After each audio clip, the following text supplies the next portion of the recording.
Hello everyone, welcome back to my channel. आज आपण बनवणार आहोत कैरीचा चुंदा। त्यासाठी इथे मी 750 ग्रॅम कैऱ्या घेतल्या आहेत।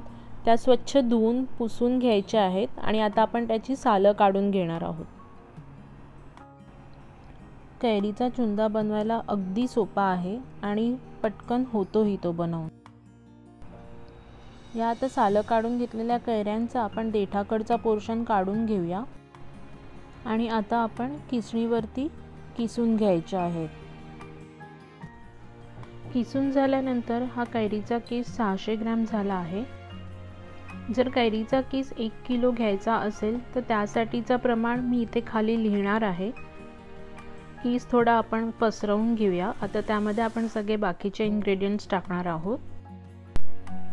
आता इथे मी सगळ्यात पहिलं मीठ टाकणार आहे। मीठ मी इथे 1 टीस्पून टाकलंय, तुम्ही तुमच्या अंदाजाने टाकू शकता।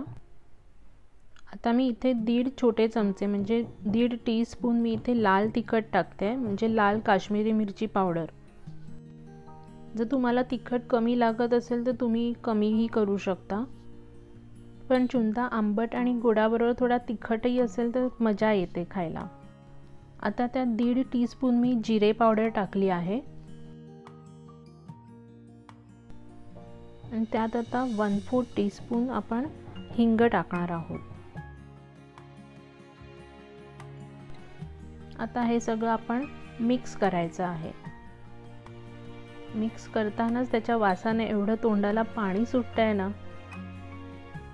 हा चुंदा बाजारात जो चुंदा मिळतो ना त्या चुंद्यासारखाच लागतो, तुम्ही नक्की ट्राय करा। आता आपण लास्ट इन्ग्रेडियंट ॲड करणार आहोत, ती आहे साखर। साखर इथे मी 750 ग्रॅम टाकलेली आहे।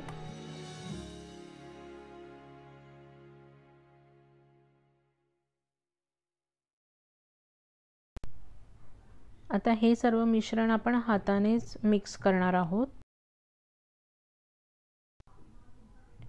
हे सगळं मिक्स केल्यानंतर साखर मीठ सगळं असल्यामुळे कैरीला पाणी इतकं सुटतं।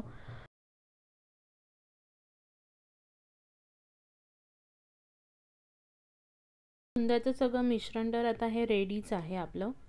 आता फक्त ते आपल्याला त्याच्यातली साखर मेल्ट करण्यासाठी आणि ते जास्ती दिवस टिकवण्यासाठी आपल्याला त्याला ऊन दाखवायला लागतं।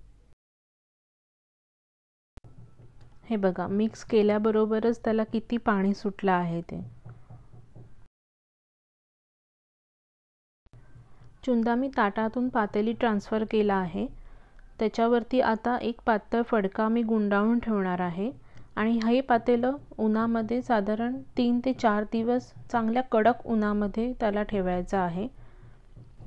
उन्हामध्ये ठेवून मला 3 ते 4 दिवस झालेले आहेत।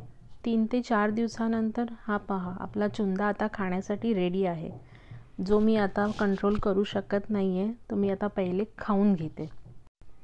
तोपर्यंत जर तुम्ही माझ्या चॅनलला अजून सबस्क्राईब केलं नसेल तर ते सबस्क्राईब करा आणि माझ्या व्हिडिओला लाईक आणि शेअरही करा। Thanks for watching.